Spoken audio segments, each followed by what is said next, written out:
आदरणीय मंच और उतने ही आदरणीय श्रोता बंधु, मैं पहले तो क्षमा चाहूँगा। मैं 4 साल गुजरात में रहा, मैंने बाकायदा गुजराती सीखी।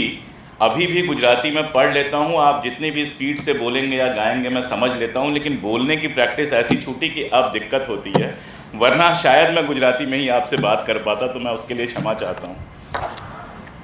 ये किताब जब हिंदी में आई तो मेरे लिए भी आश्चर्यजनक था, क्योंकि इसके पहले कश्मीर वाली किताबें मेरी अच्छी बिकी थी, लेकिन प्रकाशक इसको लेके थोड़ा सा डवाडोल, प्रकाशक का टेंशन रहता ही है क्योंकि उसका पैसा लगा होता है। तो मुझसे बात हो रही थी, उसने बोला यार गांधी के ऊपर इस समय किताब कोई पढ़ेगा, वो भी गांधी हत्या पे इतनी किताबें आ चुकी हैं। तो मैंने उनसे एक सवाल पूछा, मैंने कहा कि आप बताइए हिंदी में गांधी हत्या पर कोई किताब है?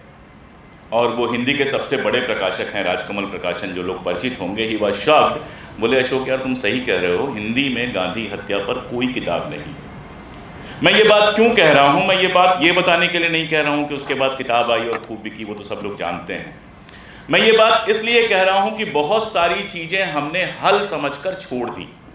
हमने कहा इसमें क्या करना है, गोडसे को क्या जवाब देना है। और मैं जहाँ जाता हूँ ये किस्सा सुनाता हूँ कि जब मैं BA सेकेंड ईयर में था तो मेरे कमरे में एक दिन कुछ लोग आए। हालांकि मैं लेफ्ट को ज्वाइन कर चुका था और लेफ्ट का बहुत तेज तर्रार कार्यकर्ता माना जाता था, जिद्दी था, लड़ाकू था, सब था। लेकिन वो लोग आए और मुझे एक पतली सी किताब देते हुए कहे एक बार पढ़ तो लो। और वो किताब थी मैंने गांधी को क्यों मारा, जिसके बारे में हम जानते हैं कि गोडसे ने कोई किताब नहीं लिखी थी, कोर्ट में बयान दिया था। और उस समय पढ़ते हुए मुझे 2 बातें सूझी। एक तो तब तक रही मेरे दिमाग में जब तक मैंने ये किताब लिखी नहीं। पहली चीज़ मुझे ये सूझी कि हत्या का मामला तो बहुत क्लियर होता है, किसी ने किसी को गोली मारी, इतना ही काफ़ी है उसको सज़ा देने के लिए। किसी ने किसी की हत्या की और जाकर कहा कि मैंने हत्या की, तो पुलिस के पास जांच करने के लिए सिर्फ इतना रह जाता है कि उसने अकेले हत्या की या उसके पीछे कोई षड्यंत्र था। ऐसे हत्यारे को सज़ा देने से पहले 2 बार 8-8 घंटे का भाषण कोर्ट के अंदर देने की अनुमति कैसे मिली, ये सवाल तभी मेरे दिमाग में आया था। और दूसरा सवाल आया था कि अगर गोडसे के सारे सवाल गलत हैं तो इनका जवाब मुझे कहाँ मिलेगा, और मुझे कहीं वो जवाब नहीं मिला था। ये तो मेरी लेफ्ट की ट्रेनिंग थी कि मैं गोडसे का भक्त नहीं हो सकता था, गांधी का भी मैं भक्त नहीं था, लेकिन गोडसे का भक्त तो मैं नहीं हो सकता था। लेकिन मेरे जैसे कितने सारे कमरे होंगे जहां ये किताब पहुंची होगी, और चूंकि जवाब नहीं था तो उन लोगों ने मान लिया होगा कि गोडसे जो कह रहा है, गांधी जी के ऊपर जो आरोप लगा रहा है, वो सही है। और ये केवल एक मेरी कहानी नहीं है, इस देश की ये कहानी है कि पिछले 60-70 वर्षों में धीरे धीरे धीरे धीरे ये जहर लोगों में पहुंचाया गया। सोशल मीडिया, व्हाट्सएप तो अब आया है ना, पर्चे, किताबें, इस तरह की बातें लगातार छात्रों तक, युवाओं तक पहुंचाई गई हैं। और उसके बाद वो देश बना है जिस देश में हम जैसों को देशद्रोही कहा जाता है। ये देशद्रोही वाले से ही बात मैं शुरू करता हूं। बैठ जाओ, नमस्कार, बैठ जाओ।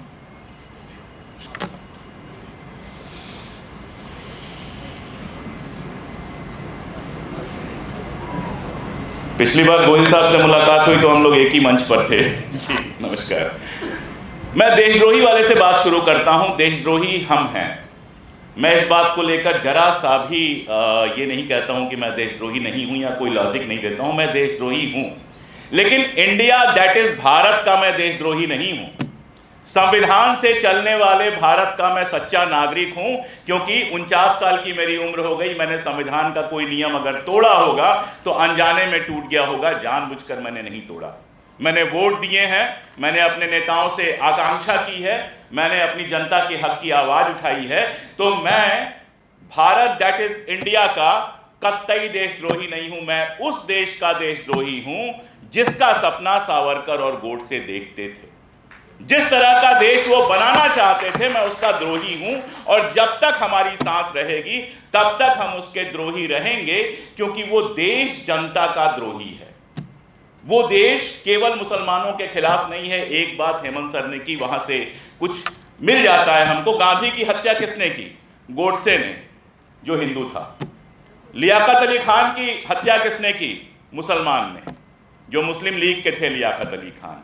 किसी हिंदू जो ये अपने आप को कहते थे कट्टरपंथी होते थे, उनको मुस्लिम लीग के नेताओं से दिक्कत नहीं थी, और मुस्लिम लीग के नेताओं को भी किसी हिंदू नेता से दिक्कत नहीं थी। जब उनको हमला करना होता था तो अबुल कलाम आज़ाद पे हमला करते थे, खान अब्दुल गफ्फार खान पे हमला करते थे, इस तरह के लोगों पे हमला करते थे, क्योंकि उनकी दिक्कत ही सारी यही थी कि धर्म की और राष्ट्र की जो परिभाषा वो दे रहे थे, उसके खिलाफ उससे ज़्यादा मजबूत तरीके से धर्म और राष्ट्र की परिभाषा महात्मा गांधी दे रहे थे, जवाहरलाल नेहरू दे रहे थे, मौलाना अबुल कलाम आज़ाद दे रहे थे, और हम लकी लोग थे कि कम से कम हमारे पुरखों ने गांधी, मौलाना और नेहरू की परिभाषा मानी, सावरकर की परिभाषा नहीं मानी।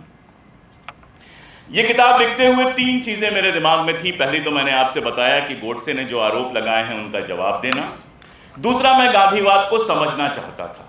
मैं बहुत ईमानदारी से स्वीकार कर रहा हूं कि गुजरात जैसी जगह पे या महाराष्ट्र में, पुणे में, वर्धा में जब मुझे बुलाया जाता है तो मेरे पांव कांपते हैं, क्योंकि मैं जानता हूं कि जो लोग मेरे सामने बैठे हैं वो मुझसे बहुत अधिक गांधीवाद जानते हैं। इसमें मुझे कोई शर्म नहीं है, कोई हिचक नहीं है कि एक उम्र काफ़ी नहीं है गांधीवाद को समझने के लिए, ख़ास तौर पे इसलिए कि वो कोई गुटका नहीं है कि 100 पेज 200 पेज का गुटका पढ़ा, याद कर लिया और समझ गया। वो एक लाइफ स्टाइल है, जिंदगी जीने का तरीका है। इसीलिए मैं गांधी को हर बार कोट करता हूं जहां से मुझे गांधी सबसे ज़्यादा समझ में आए। एक जगह पढ़ते पढ़ते मैंने अचानक पढ़ा कि गांधी लिखते हैं कि जैसे हिंसा में भरोसा रखने वाले को मारने की कला सीखनी होती है, वैसे अहिंसा में भरोसा रखने वाले को मरने की कला सीखनी होती है, आर्ट ऑफ डाइंग। अब आप लोग वाह कह रहे हैं, ताली बजा रहे हैं, मैं चौंक गया था, किसका क्या मतलब हुआ, आर्ट ऑफ डाइंग क्या होती है। तो गांधी आगे एक जगह और मिले, वहां पे आर्ट ऑफ डाइंग नहीं, आर्ट ऑफ लिविंग समझाते हैं। वो कहते हैं art of living, art of dying is a corollary to art of living, यानी जिंदा रहने की जो कला होती है उसकी कोरोलरी होती है मरने की कला। तब मेरे समझ में आया कि जब जिंदगी इतनी मानीखेज हो जाती है, जब जिंदगी का एक एक क्षण आप इतनी ईमानदारी, पवित्रता और कमिटमेंट के साथ जीते हैं कि मौत का डर खत्म हो जाए, तब आप वहां पहुंचते हैं जहां आप मरने की कला सीख चुके होते हैं। यहां से गांधी मुझे समझ में आना शुरू हुए।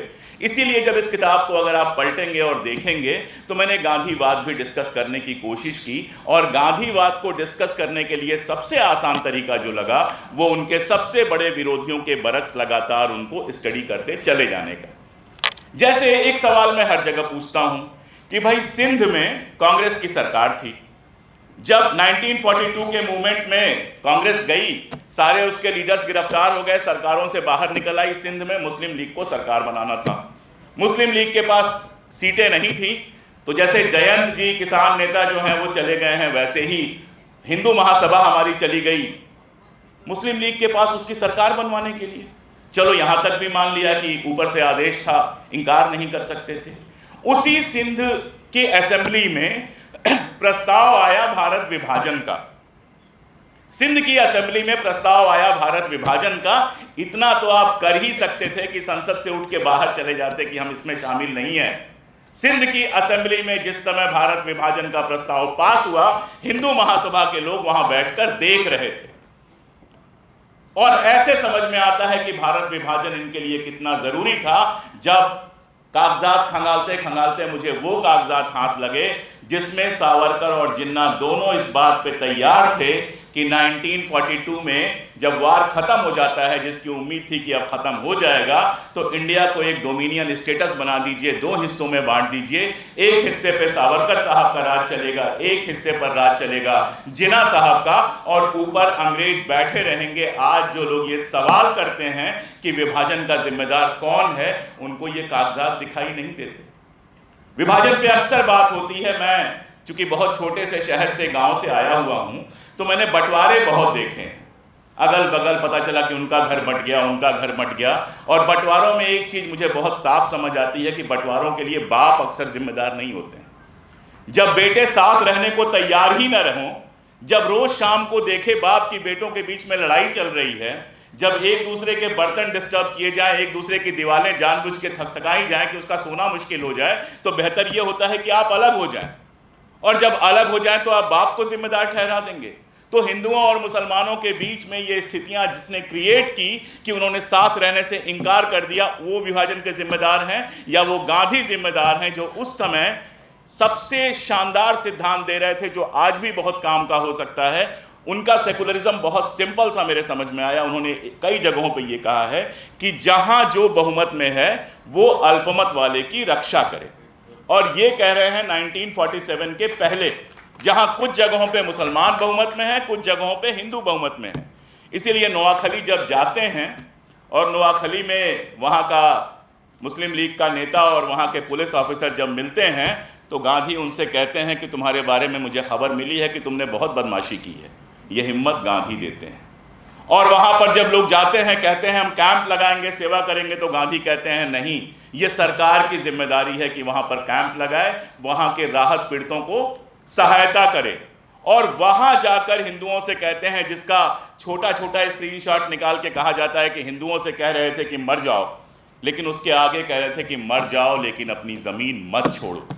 काश 1990s में कश्मीरी पंडितों को कोई कहने वाला होता कि मर जाओ लेकिन अपनी जमीन ना छोड़ो, मैं यकीन दिलाता हूं वो कतई वहां से बाहर नहीं निकलते, और अगर 3 साल और रुक जाते तो फिर उनको अपनी जमीन कभी नहीं छोड़नी पड़ती। तो नोआखली में जाते हैं जहां हिंदू पीड़ित हैं, बिहार में जाते हैं जहां मुसलमान पीड़ित हैं, क्योंकि मुसलमान वहां अल्पसंख्यक थे, और यही इकलौता तरीका हो सकता था देश में शांति रखने का कि जो बहुमत में है वो अल्पमत की सहायता करे। और अगर आप इसको अपनी पारंपरिक संस्कृति से जोड़ के देखिए, हर घर में बड़े बेटे को क्या कहा जाता है? छोटा है उसको संभाल के रखो, थोड़े उसके नखरे बर्दाश्त करो। हर घर में यही कहा जाता है। मैं बड़ा बेटा था, सारी जिंदगी मेरी यही सुनते हुए गुजरी है। उस समय बुरा तो लगता है, लेकिन परिवार को बनाए रखने के लिए, बचाए रखने के लिए, दो लोगों के बीच में अच्छा रिश्ता बनाए रखने के लिए ये बहुत ज़रूरी है। लिखा है हमारे यहाँ, क्षमा बड़न को चाहिए छोटन को उत्पात।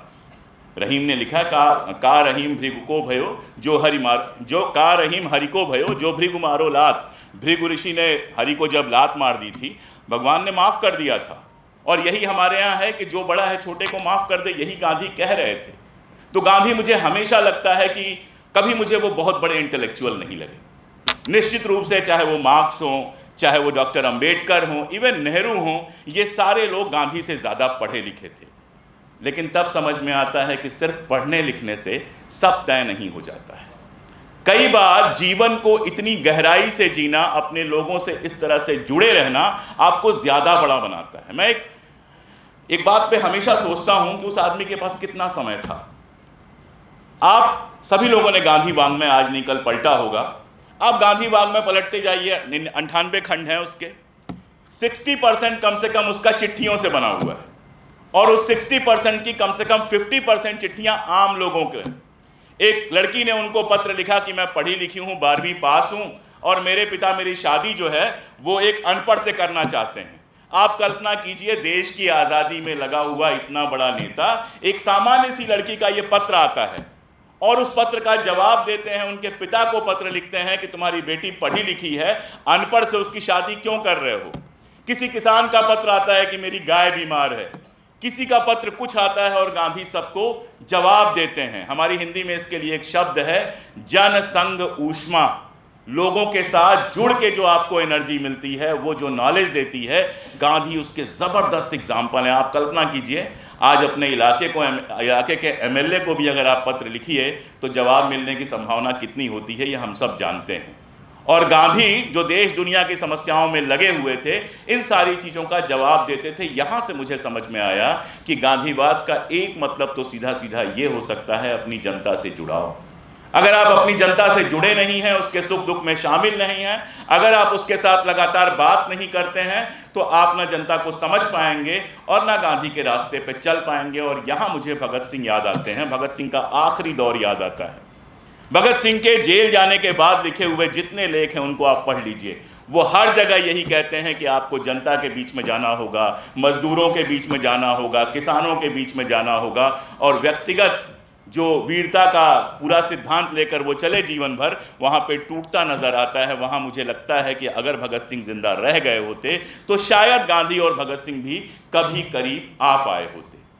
मैं ये सारी बातें इसलिए बोल रहा हूं कि मुझे नहीं पता है कि मुझे क्या बोलना है, कोई खास विषय नहीं है इसका, लेकिन कुछ चीज़ें हैं जो मैं आप लोगों से शेयर लगातार करना चाहता हूं। इस किताब के बारे में कुछ एक चीज़ें और, सावरकर की बात हो रही थी। एक बात हमको पता होनी चाहिए कि सावरकर छोड़े नहीं गए थे। सावरकर के बारे में कोर्ट ने कहा था कि इनके खिलाफ कोरोबरेटिव गवाहियां नहीं हैं। अब जो लोग वकील हैं वो कोरोबरेटिव तुरंत समझ गए होंगे, मुझे भी समय लगा था समझने में। मतलब एक बंदे की गवाही थी, लेकिन उसको सपोर्ट करने वाली और गवाहियां नहीं थी जिससे उसको पूरी तरह से सच माना जा सके। अब जब आप कपूर कमीशन पढ़ना शुरू करते हैं तो आपको पता चलता है कि कोरोबरेटिव गवाहियां हमेशा से उपलब्ध थी, और उसके लिए जब मुरारजी देसाई की जीवनी आप पढ़ते हैं तो उसमें एक बड़ी मजेदार चीज मिलती है। मुरारजी देसाई से बातचीत चल रही थी, कोर्ट में सवाल जवाब चल रहा था, और भोपटकर ने, जो सावरकर का वकील था और हिंदू महासभा का बड़ा नेता था, उसने पूछा कि आखिर गांधी हत्या के तुरंत बाद आपने सावरकर के इर्द गिर्द इतनी सारी पुलिस क्यों लगा दी, उनके कागजात की जांच क्यों करवाई, क्या आपके पास कोई सबूत था? अब देसाई जी को कहना चाहिए था कि सबूत है या नहीं है, लेकिन देसाई जी ने सावरकर की तरफ देखा और कहा कि क्या आपके जो क्लाइंट हैं वो चाहते हैं कि मैं यहां पर बताऊं? उसके बाद सावरकर ने इशारा किया भोपटकर को, भोपटकर ने वो सवाल वापस ले लिया। इसमें केवल क्या सवाल था वो मुरारजी देसाई गायब कर देते हैं, वो ये नहीं बताते हैं। वो कहते हैं कि मैं भूल गया कि उस समय क्या सवाल था, वरना ये घटना as it is Morarji Desai की जो जीवनी है, जिसको जो अंग्रेजी में, गुजराती में, हर भाषा में, नवजीवन नहीं छापी है गुजराती में, उसमें भी उपलब्ध है।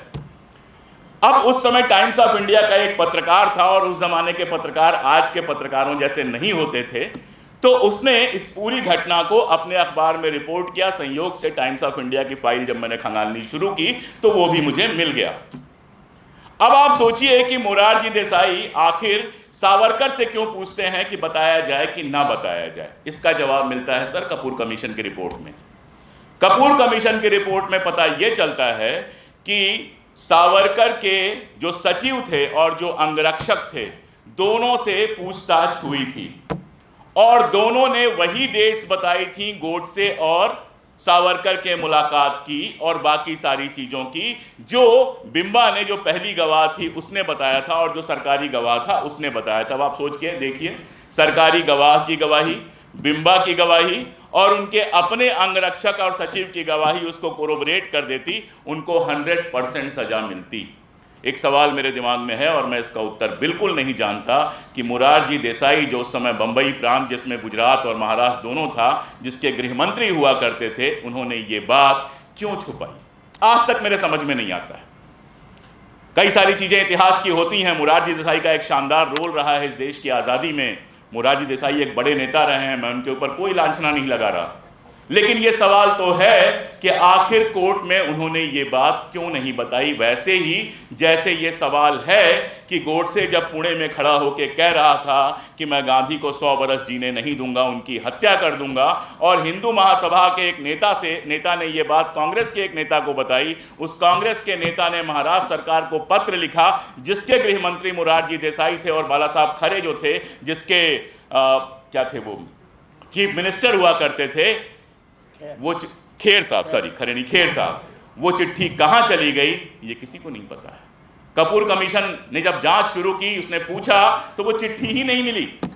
और मुरारजी भाई, जिन्होंने अपनी जीवनी में भी बार बार ये चीज लिख दी है कि मैं भूल गया, याद नहीं आ रहा है, और जीवनी में आप लिखते हैं, मैं भी जब अगर 70-75 साल जिंदा रहा और जीवनी लिखा तो बहुत सारी चीजें भूल जाएंगी, तो मान लेते हैं जीवनी में आप भूल जाते हैं, लेकिन सरकारी नौकरी की है मैंने 22 साल, कागज तो नहीं भूलते हैं। आवती जावती वाला एक बंदा तो होता ही है ऑफिस में, जितनी चिट्ठियां बाहर जाती हैं उसकी नंबरिंग करता है। और इतना इंपॉर्टेंट केस, गांधी हत्या की बात, कांग्रेस का एक लीडर वहां से आपको पत्र लिख रहा है कि ऐसा ऐसा है, और वो पत्र गायब हो जा रहा है। जो मैं कहना चाह रहा हूं वो ये कि गांधी हत्या में गोडसे, असल में इसके जितने अनुवाद हुए हैं और जो किताब मैंने ओरिजिनल लिखी है, किसी के शीर्षक से मैं संतुष्ट नहीं हूं। ओरिजिनल जो मैंने किताब लिखी, मैंने लिखा उसने गांधी को क्यों मारा। अब हिंदी में दिक्कत यह है कि उन्होंने इज्जत के लिए प्रयोग किया जाता है। मैं अगर लिखता उन्होंने गांधी को क्यों मारा तो ऐसा लगता मैं उनको इज्जत दे रहा हूं। गुजराती में सर ने फैसला किया कि गोडसे का नाम देते हैं, मैंने कहा ठीक है। मराठी में भी त्याने ले लिया, पंजाबी में भी ऐसे ले लिया। जब अंग्रेजी में मैंने खुद अनुवाद किया तब मुझे सही शब्द मिला, वाई दे किल्ड गांधी, क्योंकि देह में इज्जत वाला मामला नहीं होता है। तो मैं कहना यह चाह रहा था कि गांधी हत्या में गोडसे, आप्टे, ये सारे नाम तो हम सब लोग जानते हैं, लेकिन 45-46 से लेके 47 तक समाज हमारा जिस तरह से कम्युनलाइज हुआ था और कम्युनलिज्म का असर जैसे गली गली पहुंचा था, सरकारी दफ्तरों में पहुंचा था, कभी उसकी कोई एनालिसिस नहीं हो पाई। आखिर आप सोचिए, कम्युनिस्ट पार्टी का अखबार गांधी हत्या के 6 महीने पहले से लगातार लिख रहा था कि गांधी हत्या की साजिश हो रही है और उसमें दिल्ली के जो पुलिस अधिकारी हैं वो शामिल हैं। ऐसे ही तो नहीं लिख रहा होगा, कोई तो वजह होगी। जो बंदूक उनको मिली, ग्वालियर स्टेट से जो उनको बंदूक मिली, परचुरे जिसने बंदूक दिलवाई, उसके पिता सिंधिया महाराज के मंत्री हुआ करते थे। जिसने बंदूक दी वो सिंधिया आर्मी का हिस्सा था। और आप आश्चर्य करेंगे कि बाकी सब जांच तो हुई, बंदूक जिसने दिलाई परचुरे छूट गया और बाकी जो 3 लोग थे वो लापता बताए जाते हैं। जबकि ग्वालियर में मैं 10 साल रहा हूं, मैं जानता हूं कि उनके पोते पड़पोते परिवार सब ग्वालियर में फल फूल रहे हैं। उन्होंने हिंदू महासभा की बाकायदा राजनीति की, लेकिन वो सरकारी रिकॉर्ड्स में लापता बताए गए। उनसे ना कोई पूछताछ हुई, ना कोई जांच हुई, ना आज तक किसी को ये बता सकता है कि परचुरे को बंदूक दिलाने वाले जो लोग थे वो कौन थे। बस इतना हम जानते हैं कि वो सब हिंदू महासभा के लोग थे, लेकिन साथ में ये जुड़ा हुआ है कि सिंधिया राज घराने से उनके बड़े क्लोज रिश्ते थे। लेकिन चूंकि जांच नहीं हुई इसलिए हम कुछ नहीं कह सकते हैं। ऐसे 20 पॉइंट्स हैं जहां ब्लैंक मुझे दिखाई देता है, जहां समझ में नहीं आता है ये कैसे हो गया। आमतौर पर चर्चा ये होती है कि सिक्योरिटी वाला मामला, वो बहुत क्लियर है। बापू से बहुत जिद की गई थी कि सिक्योरिटी ले ले, कम से कम जांच करवाएं। बापू नहीं माने। और जो लोग हैं जानते हैं, वैसे भी गुजरात में मैंने देखा है कि बूढ़े लोग बहुत जिद्दी होते हैं। मेरे मकान मालिक थे और बाकी थे, वो जिद्दी बहुत होते हैं। ये मैंने गुजरात की खासियत देखी है। और बापू तो खैर बापू थे। तो सरदार पटेल की ये हिम्मत नहीं थी कि बापू के मना करने के बाद वो जांच करवा लेते। उनको पता चलता तो वो तमाशा कर देते, और जितना सरदार पटेल कर सकते थे उतना उन्होंने किया था। इतना किया था कि वो नाराज हो गए थे बिरला कि इतने सारे लोगों को तुमने घर में सादी वर्दी में कैसे खड़ा कर दिया है। तो सरदार पटेल के ऊपर जो आरोप लगाए जाते हैं वो तो मेरे समझ में कभी नहीं आए। सरदार पटेल को मैं कहीं से नहीं समझ पाता हूं कि ये कल्पना ही नहीं की जा सकती है कि सरदार पटेल बापू के बारे में ऐसा सोच भी सकते हैं। सच्चाई तो ये है कि अगर बापू जिंदा होते तो शायद पटेल को इतनी जल्दी हार्ट अटैक नहीं हुआ होता। कम से कम 8-10 साल वो और जी सकते थे। मेरा तो बहुत साफ मानना है, क्योंकि उनके जो बयान उसके बाद आते हैं उसको देख के, कि बापू की हत्या का शौक था जिसने सरदार पटेल को बहुत जल्दी हमसे छीन लिया, ये मुझे लगता है। लेकिन उसके इर्द गिर्द बहुत सारे लोग हैं जो मुझे लगता है ऐसा कि उस समय भले कांग्रेस को वोट दे रहे थे या कांग्रेस के साथ खड़े थे, लेकिन वो पूरी तरह से सांप्रदायिक नफरत और हिंसा से भरे हुए थे। और ये हमारा एक पॉलिटिकल कैरेक्टर रहा है। आखिर ऐसा कैसा है कि गांधी की पार्टी से निकल के सीधे गोडसे की पार्टी में लोग शामिल हो जाते हैं? कैसे हो सकता है? मैं अक्सर सोचता हूं, चलो कांग्रेस से निकल के कोई समाजवादी पार्टी में गया, समझ में आता है, चलो समाजवादी पार्टी से निकल के कोई कांग्रेस में आ गया, चलो समझ में आता है, गया। लेकिन कोई कम्युनिस्ट पार्टी से निकल के सीधे गोडसे की पार्टी में चला जाए, कोई गांधी की पार्टी से निकलकर गांधी के हत्यारे की पार्टी में चला जाए, एक बात तो बहुत क्लियर है कि सत्ता के अलावा उसका कोई और लक्ष्य नहीं था। और दूसरी बात बहुत क्लियर है कि संभव है कि जब हरियाली कांग्रेस के खेत में थी तो वो कांग्रेस में चल रहा था, अब हरियाली उधर चली गई तो अब वो उधर चरने चला गया। और तब मुझे याद आता है उस जमाने के वायसराय का एक कथन, जब उन्होंने कहा कि हिंदू महासभा एक विचित्र संगठन है जिसके लोग दिन रात गांधी का विरोध करते हैं लेकिन वोट कांग्रेस को देते हैं, क्योंकि हिंदू महासभा इतना बड़ा अल्टरनेटिव नहीं बन पाया था कि उसको वोट देके जिताया जा सके। ये जो एक चीज है, ये आज के समय में मुझे ज्यादा बेहतर समझ में आती है। 20 साल पहले शायद इतना बेहतर नहीं समझ में आती कि कैसे बहुत सेकुलर दिखने वाले लोग, बहुत कायदे से बिहेव करने वाले लोग, बहुत बड़ी बड़ी बातें करने वाले लोग असल में अंदर से सांप्रदायिक होते हैं। बस मौका तलाश कर रहे होते हैं कि फेवरेबल माहौल बन जाए। और ये सिर्फ मैं लांछन नहीं लगा रहा हूं, मैं गांधी को फिर लेके आ रहा हूं। इसीलिए गांधी मुझे समझ में आते हैं जब वो कहते हैं कि पॉलिटिक्स से मेरा कोई लेना देना नहीं है, मैं तो गांव में जा रहा हूं। जब नोआखली में थे, सरदार पटेल ने उनको पत्र लिखा कि बापू आपकी जरूरत दिल्ली में है, दिल्ली से तय होगा नोआखली का क्या भविष्य है। तो बापू ने कहा नहीं सरदार, नोआखली जैसी जगहों पे इन इलाकों से, छोटे छोटे गांव और कस्बों से तय होगा कि दिल्ली कैसी बनेगी, दिल्ली की कंडीशन क्या होगी। यही वजह है बार बार वो सामाजिक क्षेत्र में आते हैं, कभी अस्पताल खोलने की बात करते हैं, कभी वर्धा जैसी जगह पे आज बड़ी हरी भरी लगती है। कल्पना करके देखिए, वर्धा, मतलब वर्धा जब मुझे बुलाया जाता है तो मैं मजाक में पहला सवाल यही पूछता हूं कि आज सुबह टेम्परेचर कितना था। तो वर्धा जैसी जगह पे जाके अगर वो आश्रम बना रहे होते हैं, कभी कोचरब में बना रहे होते हैं, कभी कहीं आश्रम बना रहे होते हैं, और आप कल्पना कीजिए नोआखली में दंगे हुए हैं, लाशें बिखरी हैं, सब कुछ हो रहा है, गांधी जाके जब बात कर रहे हैं साथ में मुस्लिम महिलाओं से कह रहे हैं कि ये बुर्का छोड़ो, जब तक बुर्का नहीं छोड़ोगे तुम्हारा विकास नहीं होगा, और हिंदू लोगों से कह रहे हैं जब तक छुआछूत नहीं छोड़ोगे तुम्हारा विकास नहीं होगा। यानी जो सामाजिक क्रांति का पक्ष है वो गांधी ने कभी नहीं छोड़ा। और आप ये भी जानते हैं कि गांधी के ऊपर जो पहला हमला हुआ वो इसी सामाजिक क्रांति के चलते हुआ। पुणे में था, छुआछूत विरोधी कार्यक्रम चला रहे थे और पुणे नगर पालिका ने उनको सम्मानित करने की बात की। वो गए और उनकी कार पर बम फेंका गया। संयोग से आइडेंटिकल दो कारें थी, दूसरी कार पे बम गिरा, दूसरे लोग मारे गए। और गांधी ने वहां एक बात कही थी कि मारना है तो मुझे मारो, कम से कम ऐसा मत कुछ करो कि मेरे साथ बा रहती हैं, कुछ और लोग रहते हैं, वो तो ना मारे जाएं। और मुझे अक्सर लगता है कि सावरकर के चेलों ने ये बात उनकी सुन ली। उसके बाद जितने हमले हुए वो तभी हुए जब बा साथ में नहीं थी। और कपूर कमीशन की रिपोर्ट हमें वहां ले जाती है जहां समझ में आता है कि इस हमले में भी गोडसे और उसके साथियों का रोल था। 5 हमले जो हिंदुस्तान में हुए थे, 5ओं में गोडसे एंड पार्टी का रोल था। और उस समय जवाहरलाल नेहरू को लिखा हुआ एक पत्र याद आता है। आज जब सनातनी पे बहस चल रही है तो वो पत्र मैं बार बार पढ़ता हूं। गांधी लिखते हैं कि जैसे जैसे छुआछूत विरोधी कार्यक्रम बढ़ रहा है और उसकी स्वीकृति बढ़ रही है, वैसे वैसे सनातनियों के अंदर मेरे प्रति गुस्सा बढ़ता चला जा रहा है। यानी मुझे समझ में यह आता है कि उस दौर में सनातनी उन लोगों को कहा जाता था जो लोग जाति व्यवस्था, वर्ण व्यवस्था इत्यादि में भरोसा करते थे। गांधी के पत्र से यह मेरे समझ में आता है। और आर्य समाज की बहुत सारी बहसें हैं और आर्य समाज की उन बहसों में भी सनातनी उन्हीं लोगों को कहा गया है जो जाति प्रथा पर जो आर्य समाज कहता है उसको स्वीकार नहीं करते। तो सनातनी शब्द जो है उस समय उस रूप में उपयोग किया जाता था।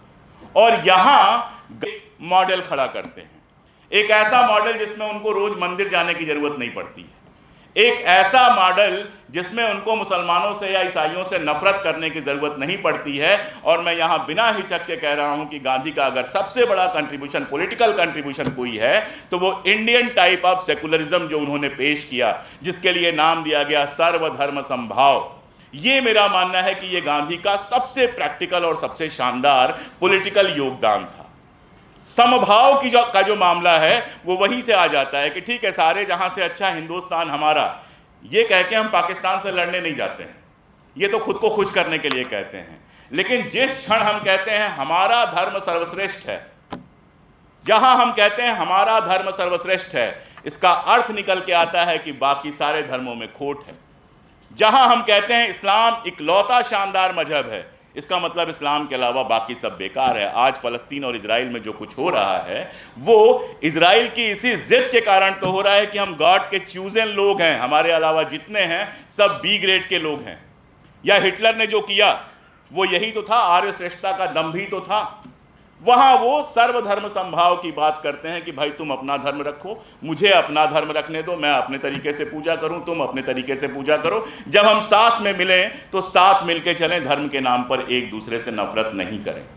और मैं बहुत साफ कह रहा हूं, लंबा समय मैंने अलग अलग तरह के लोगों के साथ गुजारा है कि हिंदुस्तान में शांति बनाए रखने का और हिंदुस्तान को आगे ले जाने का यही एक तरीका है। और उसी सर्वधर्म समभाव से, आखिरी बात मैं कह रहा हूं, काफ़ी देर बोल चुका हूं मेरे ख्याल से, उसी सर्वधर्म समभाव से उनकी ढेर सारी थीरीज निकल के आती हैं। एक बड़ी थीरी निकल के आती है भाषा की थीरी, दूसरी थीरी निकल के आती है शिक्षा की थीरी। इन पर बात करना बहुत ज़रूरी है। भाषा की थीरी क्या थी? उन्होंने हिंदुस्तानी की बात करनी शुरू की।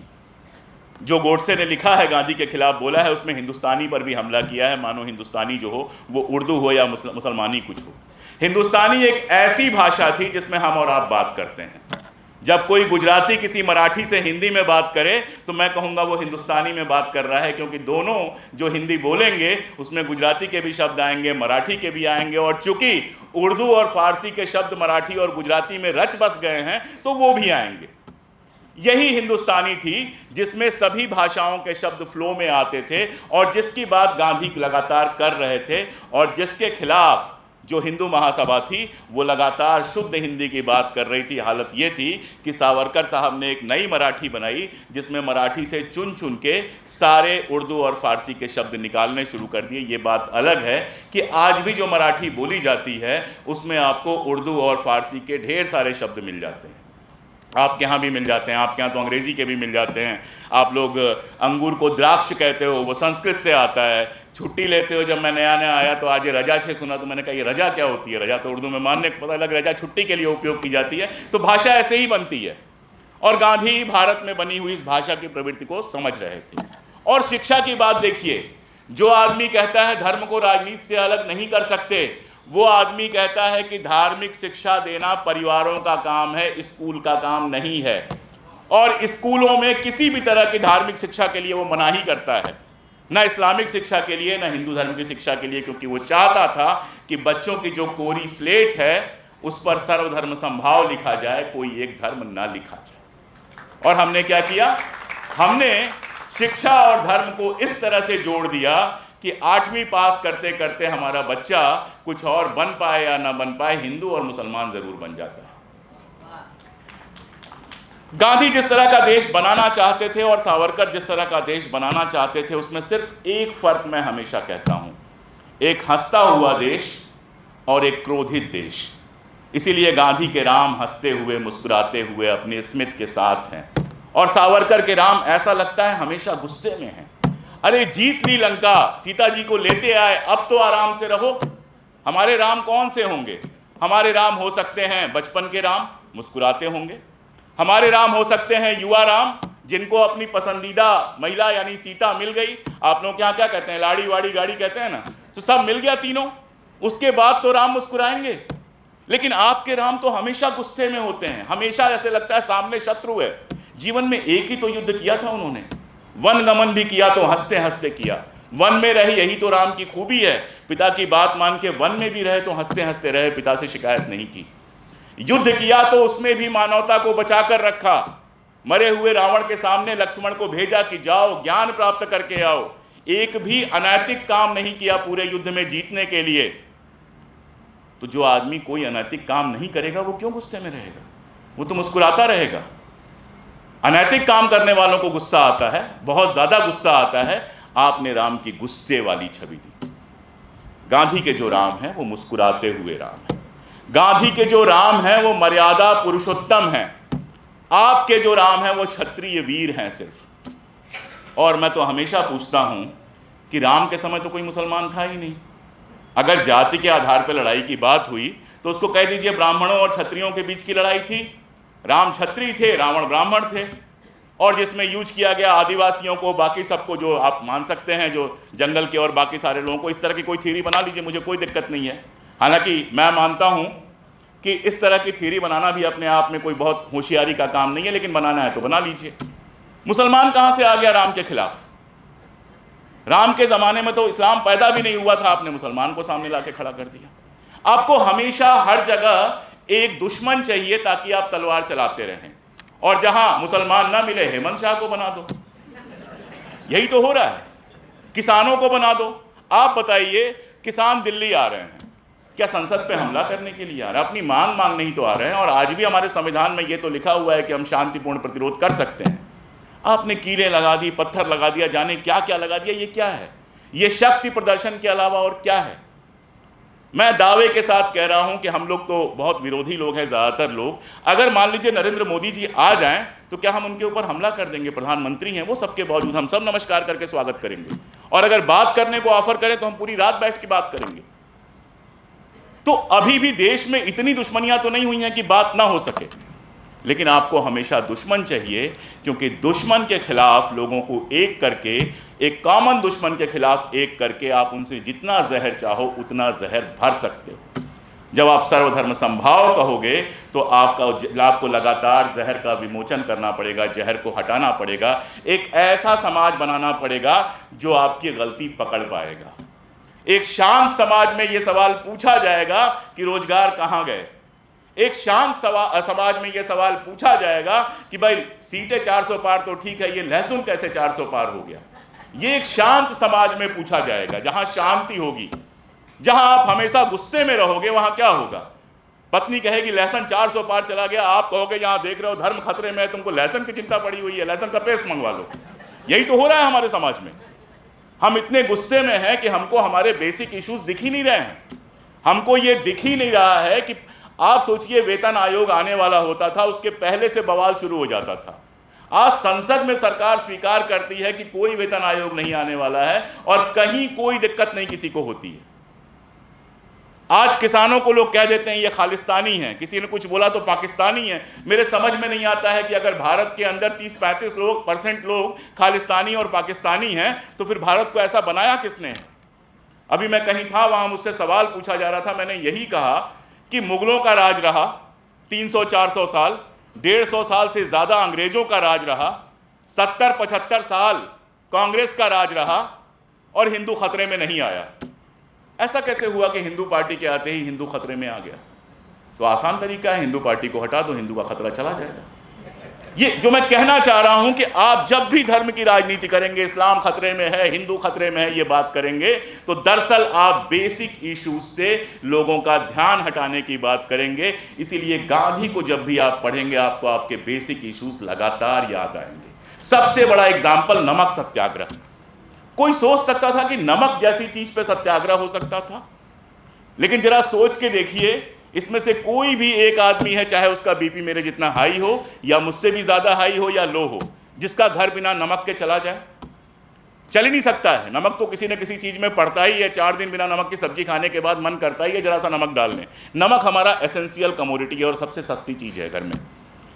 आप लोग मीठू बोलते हो ना उसको, देखो मैं अपनी गुजराती भी रिवाइव कर रहा हूं साथ साथ। तो गांधी जब नमक सत्याग्रह का फैसला उन्होंने लिया तो कांग्रेस के अंदर भी कई लोगों को लगा था कि ये क्या बेकार की बात है, नमक सत्याग्रह के साथ कौन जुड़ेगा। और नमक सत्याग्रह के साथ कांग्रेस के किसी बड़े नेता को वो लेके नहीं गए उस पूरे आंदोलन में। लेकिन नमक की महंगाई की जब वो बात कर रहे थे और जब बता रहे थे कि जो नमक हमारे समंदर में बनता है उस नमक पर इतना सारा टैक्स कैसे लग सकता है, तो गांव में जो सबसे पीछे आदमी बैठा हुआ था उसको भी ये बात समझ में आई कि हाँ, नमक तो समंदर से बनता है, इस पर इतना कैसे टैक्स लगता है। और उसको ये भी समझ में आया कि अगर नमक पे टैक्स कम हो जाएगा या खत्म हो जाएगा तो मेरी इकॉनमी पे असर पड़ेगा, मेरे किचन में खर्च थोड़ा कम हो जाएगा। इसीलिए इस देश की आम जनता उनके साथ जुड़ी। लेकिन जब आप नफरत की राजनीति करते हैं तो फिर आपको नमक दाल तेल नहीं याद आता है।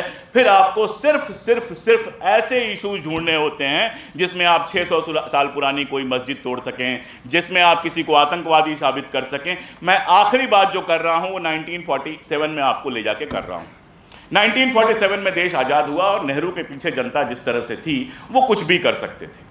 तानाशाह बनने का जितना बड़ा चांस नेहरू के पास रहा है उतना किसी के पास नहीं रहा है। और चूंकि मैं थोड़ा बहुत इतिहास पढ़ता हूं तो मैं बता सकता हूं कि उस दौर में जितने मुल्क आज़ाद हुए लगभग सबके शासक छोटे बड़े तानाशाहों में बदले ही। अब सरकार बनती है, पहली राष्ट्रीय सरकार बनती है, उसमें श्यामा प्रसाद मुखर्जी को भी बुलाया जाता है, उसमें बाबा साहब अम्बेडकर को भी बुलाया जाता है, उसमें हर तरह के लोगों को बुलाया जाता है। आप सोच के देखिए कि क्यों बुलाया जाता है। क्योंकि दिमाग में यह था कि अब अंग्रेज चले गए, नया देश बना है और नए देश में जितने तरह के लोग हैं सबको साथ लेकर चला जाए, सारे रंगों को साथ लेकर चला जाए। एक ऐसा संविधान, एक ऐसा आईन बनाया जाए जो सबको रोशनी दिखाए, जो सबकी जिंदगी में रोशनी ले आए। इसीलिए तो जो बाबा साहब अम्बेडकर कांग्रेस के सदस्य कभी नहीं रहे उनको बाकायदा कानून मंत्री बनाया गया, क्योंकि इस बात को स्वीकार किया गया कि बाबा साहब जो हैं वो कानून मंत्री रहते हुए या संविधान की ड्राफ्टिंग कमेटी के चेयरमैन रहते हुए इस देश को सबसे शानदार संविधान दे सकते हैं। इस बात पर स्वीकृति बनी होगी ना। कैसे बन गई? क्योंकि देश का हित सामने था। कितना आसान था कि नेहरू खड़े होते एक दिन सर और लाल किले से कहते कि जिन लोगों ने देश की आज़ादी में लड़ाई में हिस्सा नहीं लिया है उन सारे लोगों को मैं जेल में डाल रहा हूं क्योंकि वो देश के गद्दार हैं। और सर एक झटके में सावरकर से लेके श्यामा प्रसाद मुखर्जी, आरएसएस और फलाना फलाना जेल में हो गए होते। और आज़ादी का जिस तरह से उत्साह था, नेहरू कहते पत्थर मारो तो जनता गोली मारने को तैयार हो जाती। सोच के देखिए, मैं कोई बड़ी बात नहीं कर रहा हूं, आप सोच के देखिए जो जुनून था, जो उत्साह था आज़ादी का, उस समय कांग्रेस का मेंबर होने के लिए या कांग्रेस का मंत्री बनने के लिए मिनिमम शर्त आपकी होती थी कि आपने आज़ादी की लड़ाई में हिस्सा लिया। कितना आसान काम था, ये काम वो कर सकते थे। लेकिन फैसला ये किया गया कि देश को साथ लेकर चला जाए। बहुत लोग कहते हैं कि नेहरू ने गांधीवादी बहुत सारी नीतियों को पलट दिया, उस डिटेल में नहीं जाऊंगा, बहुत सारी बातें हैं, लेकिन ये जो गांधी की नीति थी, सबको साथ लेकर चलने की नीति, नेहरू इस नीति पर तो चलते रहे, सबको साथ लेकर चले, किसी को देशद्रोह नहीं कहा। पूरा आप संविधान सभा का पूरा डिटेल आप पढ़ लीजिए, जितनी बहसें हुई हैं पढ़ लीजिए, और कम से कम 1964 की तक की संसद की जितनी बहसें हुई हैं सारी पढ़ लीजिए। आरएसएस और जनसंघ को चाहे जो कुछ भी कहा गया हो, कभी देशद्रोही नहीं कहा गया। कभी उनसे यह सवाल नहीं पूछा गया कि आज़ादी की लड़ाई में आप नहीं लड़े, क्यों? क्योंकि जख्म नहीं कुरेदना था। अब तो जख्म भरा था गुलामी का, अब नए जख्म नहीं देने थे, अब सबको साथ लेकर चलना था। यही वो देश है जिसका मैं नागरिक हूं, जिसके हेमंत शाह नागरिक हैं, जिसके शाह साहब नागरिक हैं और जिसके हम सब नागरिक हैं। और इसी के सामने एक नया देश खड़ा किया जा रहा है जो इतिहास में जाकर सबसे सवाल पूछ रहा है, और उनसे सवाल पूछ रहा है जिन्होंने देश की आज़ादी में अपनी जान दी, अपनी जिंदगी दी।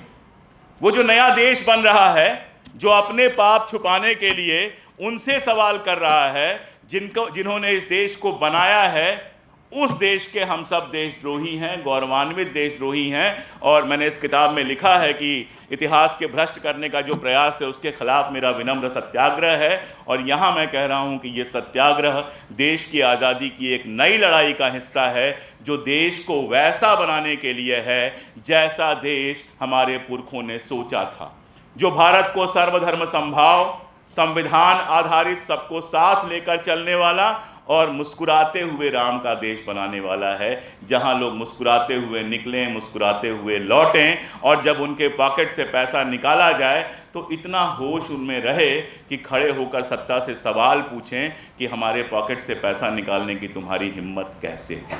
ये सवाल जब तक हम पूछ पाएंगे तब तक लोकतंत्र बना रहेगा। जिस दिन नहीं पूछ पाएंगे, एनिमल फॉर्म के, उसके लेखक का नाम आपने लिया था, उसी के नागरिक बन के हम रह जाएंगे, डेमोक्रेटिक देश के नागरिक नहीं बन के रह जाएंगे। इसलिए जैसे गांधी लड़ते हुए जानते थे कि हो सकता है आज़ादी आने से पहले ही मैं मर जाऊं, और कितने सारे लोग आज़ादी आने से पहले ही मर गए, फिर भी लड़ते रहे हमारे लिए, अपनी बाद की पीढ़ियों के लिए। ये लड़ाई ज़रूरी है हमारे लिए, आपके लिए और हमारे बाद की पीढ़ी के लिए भी। मैं बेहद खुश हूँ कि मेरी किताब महात्मा गांधी की धरती पर, महात्मा गांधी की भाषा में आई है। दुनिया चाहे इस धरती को कुछ भी कहे, मैं तो महात्मा गांधी की धरती ही कहूँगा।